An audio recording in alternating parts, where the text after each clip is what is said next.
జై శ్రీరామ్. అందరికీ నమస్కారం. వెల్కమ్ టు న్యూస్ అఖండ. నేను మీ కస్తూరి శ్రీధర్.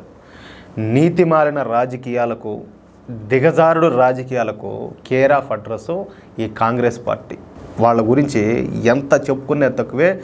దిగజారుడుతనానికి పరాకాష్ట అంటే దీన్ని బట్టి మీరే ఊహించుకోవచ్చు. వాళ్ళకు సంబంధించిన ఒక విలువైన సమాచారాన్ని, ఒక ఇంపార్టెంట్ న్యూస్ అయితే మీకోసం తీసుకొచ్చా. దయచేసి మిత్రులు ఎవరు కూడా ఎక్కడ స్కిప్పులు కొట్టకుండా వీడియో అంతా జాగ్రత్తగా చూడాలని చెప్పేసి సవినంగా మిమ్మల్ని అందరినీ కూడా వేడుకుంటా ఉన్నా. వినేష్ ఫోగట్ భారతీయ రెజ్లర్. ఈవిడ స్వస్థలం వచ్చేసి హర్యానా. దురదృష్టం కొద్దీ ఈ వినేష్ ఫోగట్ ఒలింపిక్స్ నుండి డిస్క్వాలిఫై అయిపోయింది. ఈ విషయం మనకందరికి కూడా తెలిసే ఉంటుంది. న్యూస్ ద్వారానో, సోషల్ మీడియాలోనో, ఏదో ఒక చోట ఏదో ఒక రూపంలో మీరు దీన్ని చూసే ఉంటారు. కేవలం 100 గ్రాముల బరువు ఎక్కువగా ఉండదన్న సాకుతో ఒలింపిక్స్ కమిటీ ఈ వినేష్ ఫోగట్ను ఒలింపిక్స్ నుంచి అయితే తొలగించేసింది. నిజానికి ఇది భారతీయులందరికీ కూడా తీవ్రమైనటువంటి ఆవేదన కలిగించిన అంశం.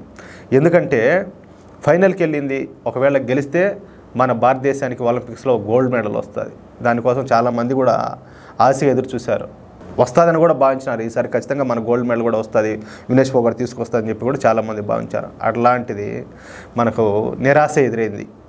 ఈ విధంగా ఈ విషయంపై ప్రతి ఒక్కరూ తమ బాధను, విచారాన్ని అయితే వ్యక్తం చేసినారు. కానీ కాంగ్రెస్ పార్టీ సోషల్ మీడియా మాత్రం ఈ అంశాన్ని ఒక పావులాగా, అంటే వాళ్ళు ఒక అవకాశంలాగా వాడుకుంటుంది దీన్ని. కాంగ్రెస్ పార్టీ ఏంటంటే నీతిమాలిన రాజకీయాలను మరొకసారి దీని ద్వారా బయటపెట్టింది. అదేమిటంటే ఇంతకుముందు ఈ వినేష్ ఫోగట్ అప్పటి రెజ్లింగ్ ఫెడరేషన్ ఆఫ్ ఇండియా అధ్యక్షుడైనటువంటి బ్రిజ్ భూషణ్ సింగ్ను తొలగించమని చెప్పి ఈ వినేష్ ఫోగట్ కొన్ని రోజుల పాటు దీక్ష చేసింది. ఈ విషయం కూడా మనకందరికీ తెలిసే ఉంటుంది. అంతే, ఆ ఒక్క సాకుతో ఇక వినేష్ ఫోగట్ను ఈ పారిస్ ఒలింపిక్స్ నుండి బహిష్కరించడానికి కారణం ప్రధాని మోడీనే అని ఇష్టం వచ్చినట్టుగా వీళ్ళ బతుకంతా అబద్ధ ప్రచారాలే కదా. ఎవరు వీళ్ళ మొదటి నుంచి అసలు నేను ఇంకో మాట చెప్తా. మన దేశ స్వాతంత్రం కోసం పోరాడింది ఎవరు? అసలు చరిత్రకారులు ఎవరు? ఈ దేశం కోసం, సనాతన ధర్మం కోసం ఎవరైతే పోరాటాలు చేశారో, ఎవరైతే బ్రతికారో, అఖండ భారత్ కోసం ఎవరైతే పనిచేశారో వాళ్ళు మహాపురుషులు. అట్లాంటి వాళ్ళ చరిత్రలు కాకుండా ఎవరైతే మన దేశాన్ని దోచుకోవడానికి వచ్చారో దురాక్రమణదారులు, అంటే మొఘలాయులు కావచ్చు, బ్రిటిషర్లు కావచ్చు, వాళ్ళ గురించి మన చేత, అంటే ఎవరి చరిత్ర అయితే మనం చదవాలో దాన్ని తొలగించేసి లేనిపోని చెత్తనంతా, లేనిపోని దరిద్రులను వాళ్ళందరినీ తీసుకొచ్చి, అంటే దురాక్రమణదారులను తీసుకొచ్చి వాళ్ళేదో గొప్ప వీరులుగా, చక్రవర్తులుగా మన పాఠ్యాంశాల్లో చేర్చి మన దగ్గర చదివిపించింది ఈ నీతి మాలిన్య, బుద్ధి లేని ఈ దేశ వ్యతిరేక కాంగ్రెస్. అంటే అబద్ధాలు చెప్పడానికి ఇంకా అసలు వీళ్ళకి మించి వాళ్ళు ఇంకా ప్రపంచంలోనే ఉండరు. అంతటి అబద్ధ ప్రచారాలు చేస్తారు. అలాంటి కాంగ్రెస్ పార్టీ మళ్ళీ ఇదొక అబద్ధాన్ని అయితే తెర మీదకి తీసుకొచ్చింది. అసలు వినేష్ ఫోగట్ను బహిష్కరించిన సంగతి ప్రజలకు తెలియక ముందు నుంచే కాంగ్రెస్ పార్టీ సోషల్ మీడియా ఈ ఫేక్ ప్రాపకాండాను మొదలుపెట్టింది. అందుకు కారణం ఏంటంటే వినేష్ ఫోగట్ది, ఆవిడది వచ్చేసి హర్యానా.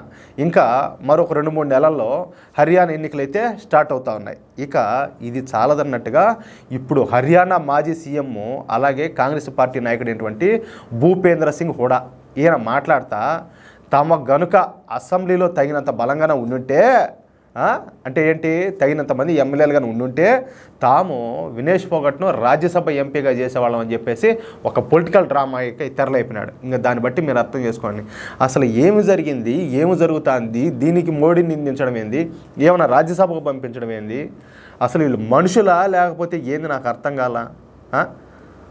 ఇలాంటి వాళ్ళు దేశానికి ఎంత ప్రమాదమో దీన్ని బట్టి మీరు ఆలోచన చేసుకోవచ్చు. ఇక ఈ విషయం చూసి చిర్రెత్తుకొచ్చినటువంటి ఈ వినేష్ ఫోగట్ సోదరు అనమాట, ఆవిడ పేరు బబితా ఫోగట్. ఆమె అయితే తీవ్రంగా ఆగ్రహం వ్యక్తం చేసింది ఈ విషయం మీద. ఆమె మాట్లాడుతా, వినేష్ ఫోగట్ ఛాంపియన్లకు ఛాంపియన్ అయితే కాంగ్రెస్ పార్టీ మాత్రం రాజకీయాలు చేయడంలో ఛాంపియన్ వేసింది కదా బాగా. అట్లా ఒక పక్క వినేష్ ఫోగట్ ఎలా డిస్క్వాలిఫై అయ్యిందో తెలియక దేశ ప్రజలు ఆవేదనలో ఉంటే, మరొక పక్క కాంగ్రెస్ పార్టీ మాత్రం ఈ దిక్కుమాలిన రాజకీయాలు మొదలుపెట్టింది. ఒక డిజాస్టర్ నుంచి ఎలా రాజకీయ అవకాశవాదం చేయాలో కాంగ్రెస్ పార్టీకి తెలిసినంతగా మరి ఎవరికి కూడా తెలియదు. ఇలాంటి దరిద్రపు కొట్టే రాజకీయాలను కాంగ్రెస్ పార్టీ నుంచే అందరూ నేర్చుకోవాల్సి ఉంటుందని చెప్పి ఆవిడ మాట్లాడింది. ఆటగాళ్ల జీవితాలతో రాజకీయాలు ఆడడం నిజంగా సిగ్గుపడాల్సిన విషయం.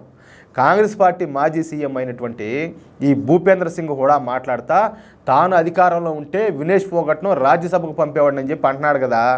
మరి ఆయన 10 సంవత్సరాల పాటు సీఎంగా ఉన్నాడు. మరి ఆయన ఎంతమంది క్రీడాకారులను రాజ్యసభకు పంపించినాడు? మరి ఈ భూపేంద్ర సింగ్ కూడా ముఖ్యమంత్రిగా ఉన్నప్పుడు భారతీయ రెజ్లింగ్లో రికార్డు సృష్టించింది ఎవరు? గీతా ఫోగట్. ఆవిడ ఎందుకు రాజ్యసభకు పంపలేదు అంటే మీరు అధికారంలో ఉంటే ఒకలాగా, అధికారంలో లేకపోతే మరొకలాగా ఉంటారన్నమాట అంటూ ఈ కాంగ్రెస్ పార్టీ మీద అయితే దడమని బుల్లెట్ల లాంటి మాటలతో కాంగ్రెస్ పార్టీని అయితే తూట్లు పొడిచింది ఈ బబితా ఫోగట్. అది ఏ విషయమా? దీన్ని బట్టి మనం అర్థం చేసుకోవచ్చు. దీని మీద కూడా కొంతమంది బానిసలు వచ్చారు, అది ఇట్లా ఇది ఇట్లా అని చెప్పి ఏదేదో కామెంట్లు పెడతారు.